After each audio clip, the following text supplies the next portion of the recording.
C guys, ப்ரொஃபஷ்னலிசம்ங்கிறது நம்ம எப்படி work பண்ணுறோங்கிறதுல மட்டும் கிடையாது. ஓகே, நம்ம அசர்ட்டை பார்த்துக்கிறோம், நம்ம எப்படி பிஹேவ் பண்ணுறோங்கிறது பொறுத்தும் இருக்குது. So whenever you ask any help from anybody else and you are bringing the laptop to them, just wipe this with the wet wipe before you getting the laptop to anybody. அதில் முடி, நகம், சாப்பிட்டு போட்ட அந்த bread crumbs அது எல்லாமே இருந்துச்சுன்னா ஒருத்தவங்களுக்கு எப்படி ஒரு லேப்டாப்பில் ஒர்க் பண்ணணும்னு தோணும்.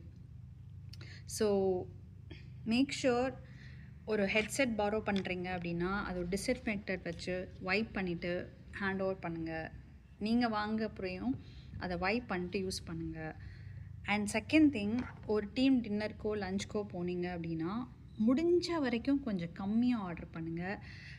சாப்பாடே பார்க்காத மாதிரி அன்றைக்கி தான் ஆர்டர் பண்ணக்கூடாது. ஏன்னா it's a business meal, right? அப்போ நீங்கள் காதுக்கு தான் நிறையா சாப்பாடு போடணும், வயிற்றுக்கு கிடையாது.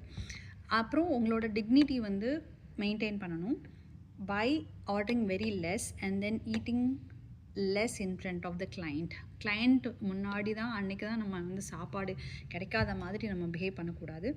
பிகாஸ் இங்கே ஆன்சைட்டில் லன்ச் ரொம்ப ரொம்ப ரொம்ப ஏற்ற ஃபாலோ பண்ணுவாங்க. முடிஞ்ச வரைக்கும் கம்மியாக ஆர்டர் பண்ணுறது ரொம்ப நல்லது. நீங்கள் ஆஃப் ஷோரில் இருக்கீங்க அப்படின்னா ஒரு கிளைண்ட் விசிட் வராங்க, அன்றைக்கி உங்களை வெளியில் கூட்டிகிட்டு போகிறாங்கன்னா முடிஞ்ச வரைக்கும் அவங்கக்கிட்ட எல்லாத்தையும் வாங்கி சாப்பிட்லான்னு நினைக்காதீங்க. கம்மியாக அன்றைக்கி தான் நீங்கள் சாப்பிட்ணும்.